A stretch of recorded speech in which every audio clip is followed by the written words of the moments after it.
Kita akan lanjutkan ke dalam pembahasan Kaisar Api, perjalanan baru menuju benua Dodi, yang merupakan lanjutan dari benua Doki dan ini adalah episode 1.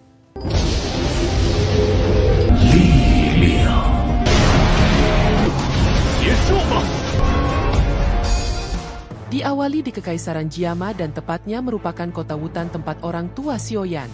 Semenjak perang besar dengan Hun Tiandi berakhir, Xiaoyan mengadakan pernikahan yang besar dengan Cailin dan juga Sun Er. Banyak orang menyaksikan pernikahan itu dengan cara yang luar biasa, dan setelahnya Xiaoyan dikabarkan mendampingi dua istrinya. Berkeliaran di benua Doki ini, mereka seolah-olah telah menghilang dalam pandangan mata orang biasa. Dan hanya sedikit orang yang tahu bahwa sebenarnya Xiaoyan melakukan perjalanan menjelajahi seluruh benua Doki. Hal itu dilakukan adalah untuk berbulan madu.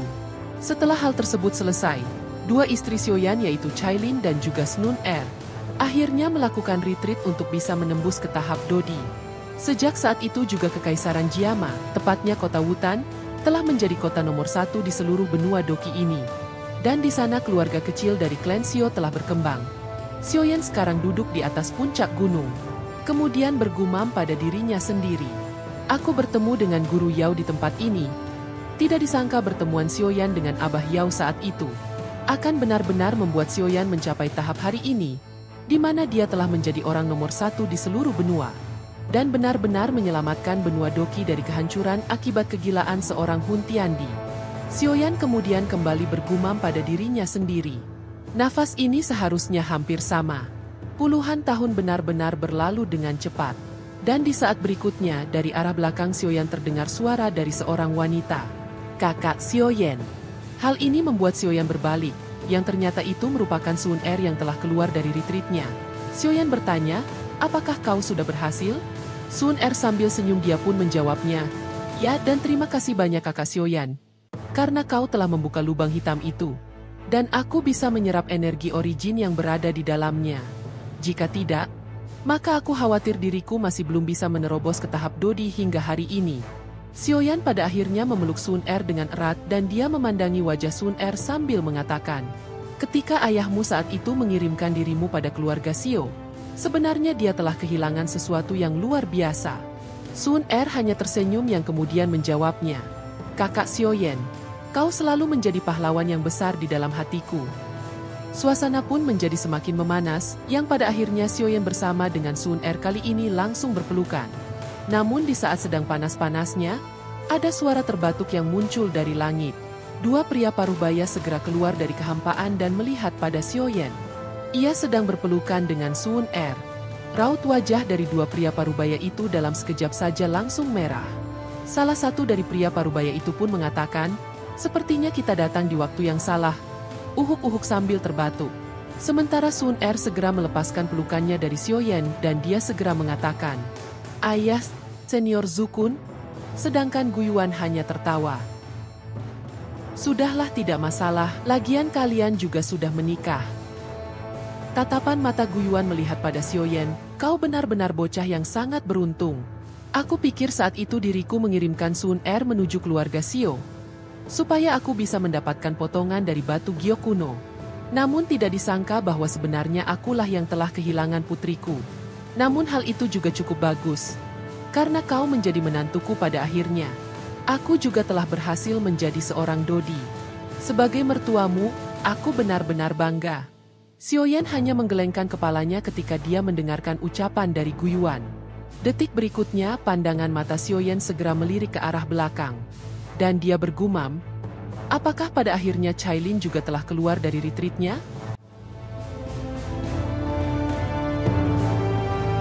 Cailin pun saat ini telah keluar dari ruang kosong, dan kemudian dia pun berkata, setelah bertahun-tahun melakukan pelatihan, akhirnya aku menjadi seorang Dodi juga. Kekuatan di tahap Dodi benar-benar berbeda dengan tahap Doseng. Cailin memandangi Xiaoyan kemudian bertanya, apakah Xiao baik-baik saja? Xiaoyan menganggukkan kepalanya dan dia jawabnya, untuk saat ini Xiao memang baik-baik saja.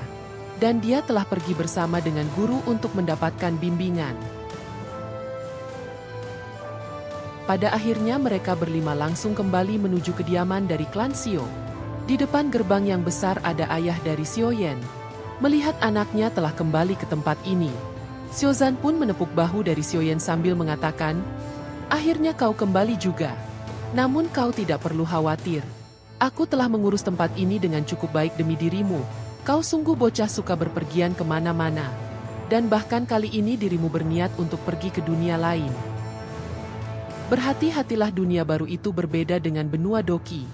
Dan kau harus selalu waspada di dalam tempat itu." Semenjak perang besar selesai antara Xiaoyan dan Hun Tiandi pada saat itu, Xiaoyan menyerahkan kembali posisi pimpinan dari keluarga Xiao ini pada ayahnya. Di tempat keluarga Xiao sudah cukup ramai. Karena setelah Xiaoyan menjadi seorang elit Dodi, maka kekuatan garis keturunan di dalam tubuh orang-orang dari klan Xiao juga telah diaktifkan. Mereka telah mendapatkan manfaat yang luar biasa dari kekuatan garis keturunan ini. Hanya beberapa tahun yang cukup singkat, keluarga cabangnya berkembang dengan kecepatan yang sangat menakjubkan. Dan mereka menjadi pemimpin dan juga penguasa di Kekaisaran Jiama saat ini. Xiaoyan pada akhirnya berpamitan dengan ayahnya. Karena ia merasa harus melakukan penjelajahan pada dunia baru. Dan kali ini Xiaoyan, Sun Er, Cailin Guyuan dan juga Zukun segera meninggalkan rumah dari klan Xiao ini. Mereka berkumpul di atas sebuah puncak gunung. 5 orang elit Dodi dari benua Doki ini telah berkumpul untuk bersiap melakukan penjelajahan pada dunia baru. Xiaoyan kemudian mengatakan, "Senior Zukun, ayah Guyuan kalian pada saat itu memiliki kualifikasi untuk bisa menjadi seorang Dodi. Namun karena kurangnya energi origin, keahlian saat itu hanya mentok di kekuatan bintang 9 puncak tahap Doseng. Namun pada akhirnya setelah dapatkan energi origin tersebut, kalian benar-benar menjadi seorang elit Dodi."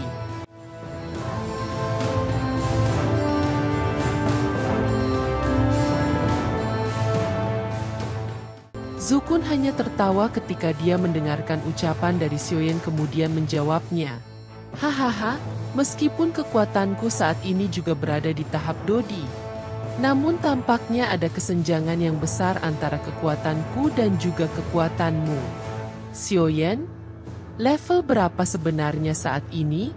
Karena Zukun, meskipun dia juga merupakan seorang elit Dodi. Lalu Xiaoyan hanya menggelengkan kepalanya sambil mengatakan, "Aku sendiri juga tidak tahu. Namun aku samar-samar merasakan bahwa kekuatan Dodiku sebenarnya telah meningkat dengan pesat. Di benua Doki ini, tidak ada catatan yang mengatakan ada level yang berada di atas Dodi. Maka dari itu, aku juga tidak mengetahui level apa yang kumiliki saat ini di benua Doki ini. Level Dodi bisa dianggap sebagai level puncak. Dan tidak ada satupun catatan yang mengatakan ada orang yang memiliki kekuatan di atas level Dodi. Maka dari itu Xiaoyan benar-benar tidak mengerti level kekuatannya sendiri. Untuk saat ini, hal tersebut membuat Xiaoyan segera berkata, "Mungkin di dunia lain kita akan segera mendapatkan jawabannya."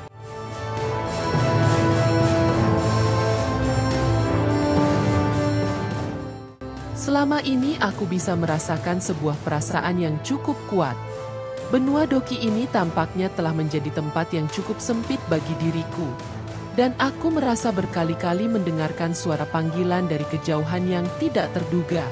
Zukun hanya menjawabnya, "Apakah panggilan itu berasal dari dunia lain yang telah kau sebutkan?"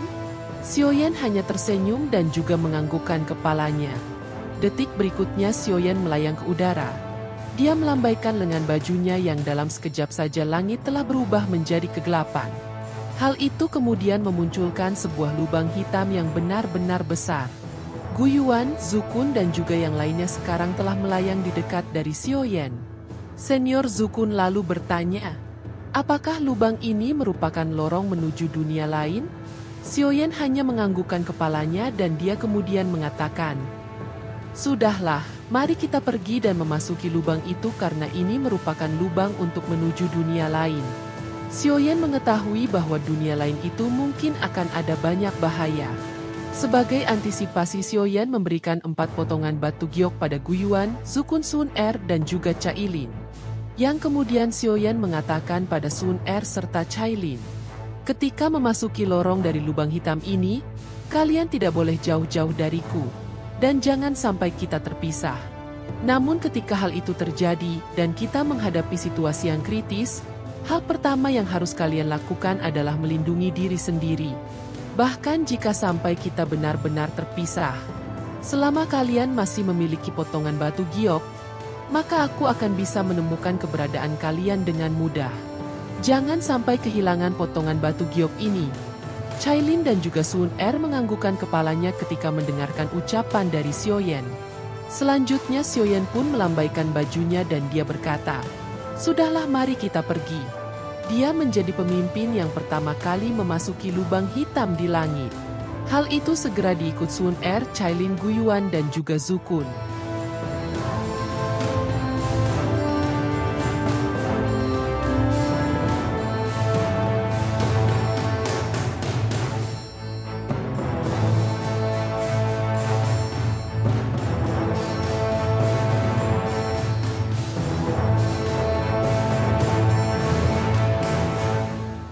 Fenomena lubang hitam di langit lalu disaksikan oleh banyaknya orang di seluruh benua Doki ini.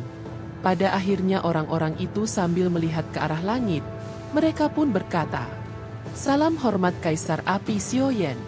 Sementara Abah Yao kali ini juga melihat ke arah langit sambil mengatakan, "Dunia 1000 besar kemungkinan lebih menarik dari benua Doki ini. Ketika diriku berhasil maju ke tahap Dodi di masa depan, maka aku juga akan pergi ke dunia 1000 besar pada saat itu. Kau harus membiarkan gurumu ini untuk bersenang-senang." Sementara Xiao kali ini juga mengatakan, "Ayah, Ibu Cailin, Ibu Sun Er, aku akan datang mencari kalian bertiga ketika aku berhasil menembus ke tahap Dodi." Kekuatan dari Xiao saat ini berada di puncak dari bintang 9 Doseng. Hanya tinggal satu langkah saja dia bisa menjadi seorang Dodi. Sementara Xian yang berada di Pulau Naga Kuno, dirinya kali ini melihat ke arah langit sambil mengatakan, "Xiaoyan, kau jangan dulu mati. Bagaimanapun juga, kau harus membuatkan obat-obatan untuk cemilanku. Pada akhirnya sebuah akhir akan menjadi sebuah awal dari perjalanan baru."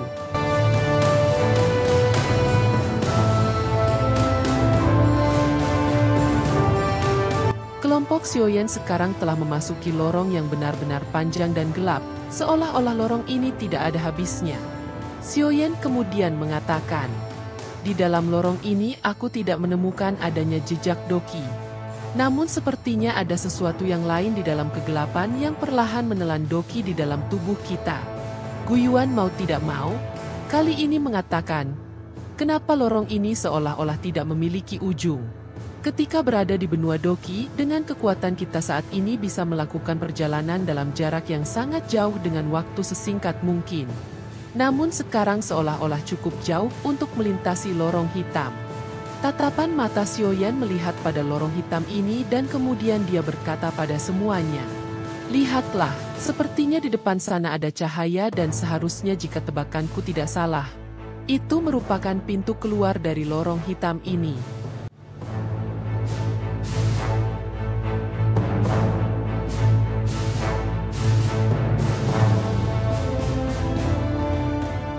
Semuanya berhati-hatilah, aku merasakan ada sesuatu yang tidak beres di dalam tempat ini. Dan benar saja. Tempat ketika kelompok dari Xiaoyan mendekati pintu dari lorong hitam ini. Di sana Xiaoyan menemukan 2 titik cahaya kecil. Hal ini membuat Xiaoyan melambaikan tangannya dan dia mengatakan, "Semuanya berhenti." "Apakah kalian melihat 2 cahaya itu?" Guiyuan, Zukun, Cailin, Sun Er melihat pada tempat yang ditunjuk oleh Xiaoyan. Dan mereka merasakan sesuatu yang salah secara perlahan. Kelompok dari Xiaoyan mendekati 2 cahaya itu dan menemukan bahwa sebenarnya 2 cahaya itu merupakan sepasang mata yang sangat besar. Hal ini membuat kelompok dari Xiaoyan hanya bisa pergi penuh dengan ketakutan. Detik berikutnya, di dalam lorong yang gelap ini terdengar suara yang bergema dengan keras. Benua Doki ini tidak pernah memiliki seseorang dalam kurun waktu ribuan tahun yang bisa mencapai tahap Dodi. Namun pada akhirnya aku tidak menyangka bahwa seorang elit Dodi akan terlahir kembali di benua Doki dengan kekuatan kalian berlima. Pada akhirnya aku akan bisa dibebaskan dari tempat ini. Xiaoyan bisa merasakan aura yang sangat mengerikan dari sepasang mata raksasa itu. Dia telah bersiap untuk melepaskan kekuatan terbesarnya. Jika raksasa ini berani memberikan serangan terhadap kelompok Xiaoyan, bahkan Sun Er, Cailin dan juga Guiyuan mereka juga telah bersiap. Namun ada sesuatu yang aneh dari Zukun ketika dia melihat sepasang mata raksasa ini. Seolah-olah Zukun memiliki sebuah keinginan untuk menyerah dan juga bersujud pada sepasang mata raksasa tersebut. Bahkan darah di dalam tubuhnya terasa cukup aneh dan juga bergejolak. Hal itu semakin kuat ketika tubuh dari Zukun mendekat pada sepasang mata raksasa. Xiaoyan kemudian menghentikan pergerakan dari Zukun yang mencoba untuk mendekat pada sepasang mata raksasa itu. Dia lalu bertanya, "Senior Zukun, sebenarnya apa yang terjadi?" Zukun hanya terdiam sambil menggelengkan kepalanya dan tidak memberikan jawaban pada Xiaoyan. Selanjutnya Xiaoyan melihat pada sepasang mata raksasa. Dia kemudian bertanya, "Yang mulia, sebenarnya siapa dirimu?" Sepasang mata raksasa itu lalu berkata, "Jangan tanyakan siapa diriku. Kalian tidak perlu tahu karena saat ini kalian semuanya akan mati. Sudah lama aku tidak memakan kekuatan Dodi. Dengan adanya kalian berlima, maka aku akan benar-benar memiliki kekuatan yang luar biasa dan melahap makhluk sialan ini serta menyingkirkannya." Dari lorong hitam yang tidak berujung, Xiaoyan dengan raut wajah yang cukup serius. Dia pun mengatakan, "Tuan, kita baru saja dipromosikan menjadi seorang Dodi dari benua Doki. Dan kali ini kita sedang melakukan perjalanan menuju dunia baru, mengikuti lorong hitam ini dan aku tidak tahu apakah kita mengganggu istirahatmu. Mungkin percakapan kita sudah cukup sampai di sini." Xiaoyan kemudian melirik pada Cailin dan Sun Er sambil menganggukkan kepalanya. Dan kemudian Guiyuan berkata, "Xiaoyan, kita sudah hampir dekat dengan pintu keluarnya. Apa yang harus kita lakukan sekarang?" Xiaoyan berkata, dengan nada suara yang cukup serius, "Kalian semuanya pergi terlebih dahulu. Di luar sana aku akan bisa menemukan kalian semuanya. Apabila kalian masih memiliki potongan batu giok yang aku berikan." Cailin dan juga Sun Er berkata pada Xiaoyan, "Baiklah, kita akan menunggumu di dunia yang baru." Sebelum pergi, Cailin hanya melihatkan serius ke arah Xiaoyan dan kemudian dia mengatakan, "Ingatlah, hidupmu hanyalah milik diriku." Setelah mengatakan hal ini, Sun Er, Cailin, Guiyuan dan juga Zukun, mereka berempat pergi bersama-sama untuk menuju pintu keluar dari lubang hitam ini. Sepasang mata raksasa ketika melihat pergerakan dari Sun Er dan juga yang lainnya. Dia pun kembali berkata, "Sebenarnya kalian mau pergi kemana? Aku tidak akan pernah membiarkan kalian semuanya pergi dari dalam tempat ini." Makhluk itu pun mengeluarkan serangan dan mencoba untuk menghancurkan pintu keluar dari lorong hitam ini. Namun sebelum hal itu terjadi, Guiyuan yang melihat hal itu hanya bisa mengatakan, "Waspadalah."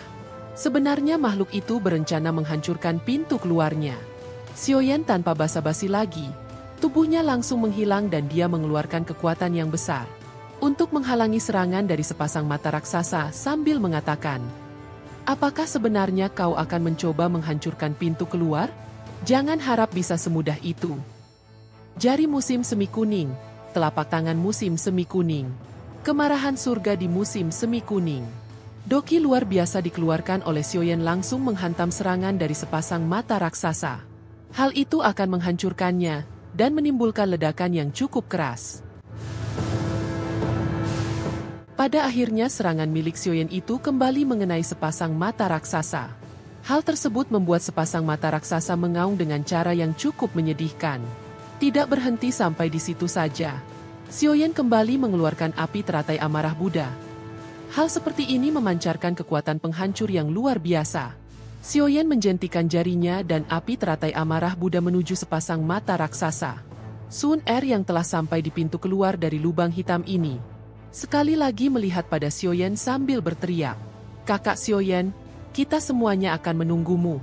Jika kau mati, aku juga tidak ada gunanya untuk hidup di dunia ini."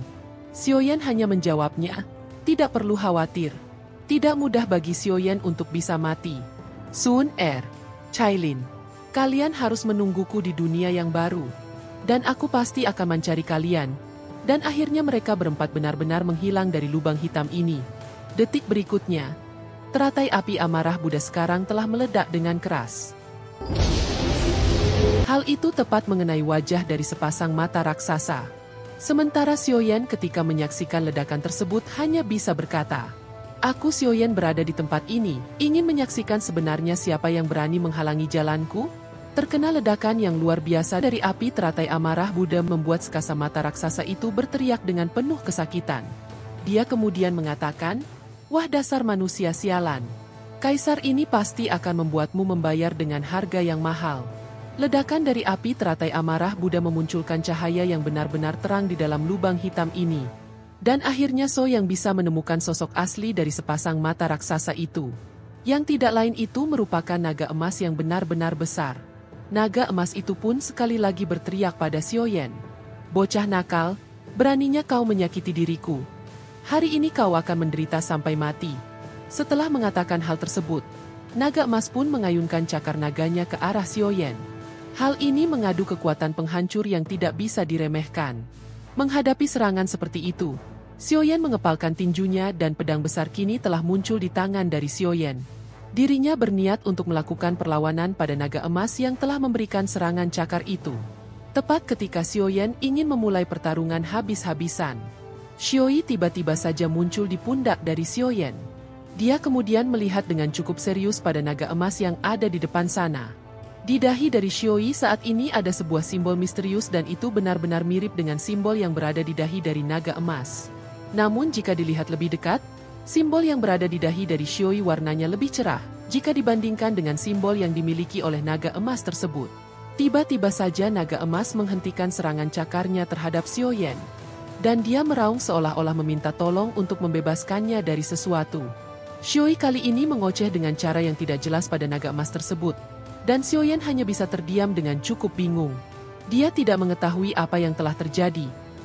Detik berikutnya, naga emas itu kembali meraung dengan cukup keras. Dan di dahi dari naga emas tiba-tiba saja keluar dua sinar cahaya. Yang satu berwarna hitam dan satunya lagi berwarna putih. Hal itu segera berubah menjadi dua sosok manusia dengan jubah hitam dan juga jubah putih. Xiaoyan bisa merasakan bahwa sosok yang berjubah putih memiliki aura yang mirip dengan senior Zukun. Sementara sosok berjubah hitam memancarkan aura dingin dan juga jahat. Sosok hitam pun kali ini berkata pada sosok berjubah putih, "Sialan! Sangat mustahil bagaimana caranya kau bisa melepaskan diri dari kendaliku. Selama aku bisa menelan beberapa elit Dodi, maka aku juga akan benar-benar bisa menelan jiwamu." Sosok berjubah hitam menoleh pada Xiaoyan. Kemudian dia mengatakan, "Hei bocah nakal. Sebenarnya apa yang kau lakukan adalah memberikan banyak bantuan terhadap diriku." Lalu sosok hitam kembali melihat pada sosok putih, dan dia mengatakan setelah bertahun-tahun, "Kau sebenarnya masih memiliki obsesi yang sangat besar. Apakah kau tidak ingin menikmati sebuah kemuliaan dan juga kekayaan yang tidak ada habisnya? Jika kau menyerah saja padaku, kenapa kau harus melawan sampai sejauh ini? Seharusnya kau sadar dengan kekuatanmu yang sekarang. Kita tidak akan pernah memperlakukanmu dengan niat yang buruk jika kau menyerah." Sosok putih hanya tersenyum sambil menjawabnya. "Sebuah kemuliaan dan juga kekayaan yang tidak ada habisnya? Apakah kau pikir aku ini bodoh? Jangan kira aku tidak tahu apa yang sedang kau rencanakan." Sosok hitam itu pun hanya tersenyum dengan bengis sambil berkata, "Hahaha Raja Naga Emas, kalau benar-benar memenuhi reputasimu. Namun hari ini sudah waktunya untuk menyelesaikan semuanya. Dan ngomong-ngomong aku berterima kasih banyak kepada bocah manusia ini. Jika bukan karena serangannya yang membuatmu terluka parah, kemungkinan aku tidak akan pernah bisa keluar dari dalam tubuh nagamu." Mendengar kata-kata itu, Raja Naga Emas pun segera berteriak, "Xiaoyi, tolong aku." Sosok hitam melesat dengan cepat. Karena akan memberikan serangan pada Raja Naga Emas sambil mengatakan, "Tubuh fisikmu telah dirusak. Maka kau hanya bisa mati hari ini." Tepat ketika serangan dari sosok hitam akan mengenai tubuh dari Raja Naga Emas, tiba-tiba saja ada sebuah api yang berwarna putih melesat dan menghalangi serangan dari sosok hitam itu. Karena api berwarna putih itu merupakan kekuatan gabungan dari 23 api surgawi yang tidak bisa diremehkan. Melihat hal ini, sosok hitam terlihat cukup syok, dan kemudian dia juga menemukan simbol misterius yang berada di dahi Xiaoyi. Hal ini membuat sosok hitam berkata, "Sialan! Ternyata itu adalah seorang reinkarnasi. Bagaimana mungkin itu terjadi?" Sementara Xiaoyan saat ini juga melambaikan lengan bajunya.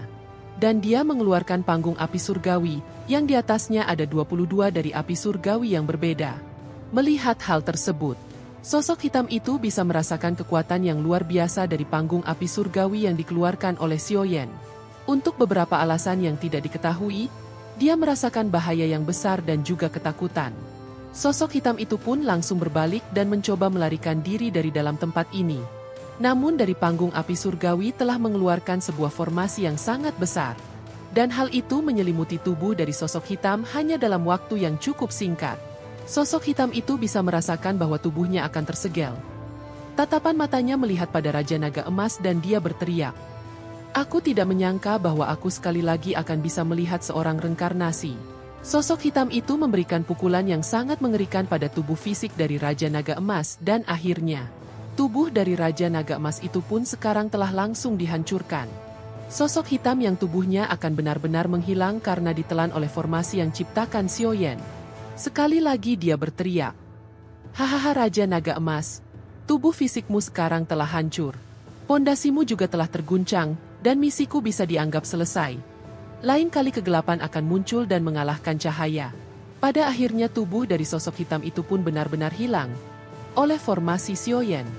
Dan dia telah tersegel. Hal itu segera dimasukkan kembali ke dalam panggung api surgawi. Sosok putih yang tidak lain merupakan Raja Naga Emas segera tersenyum pada Xiaoyi dan juga Xiaoyan sambil mengatakan, "Terima kasih banyak atas bantuan kalian saat ini." Xiaoyi tidak menjawabnya karena dia mencoba mengingat sesuatu yang tampaknya cukup kenal dengan Raja Naga Emas.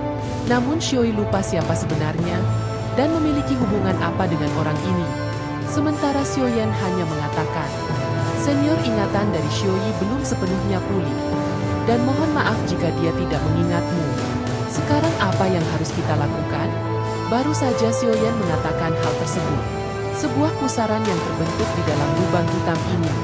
Hal itu segera menyerap masuk tubuh dari Xiaoyan, Raja Naga Emas dan juga Xiaoyi. Lalu apakah yang akan terjadi selanjutnya? Kita tunggu saja di episode selanjutnya.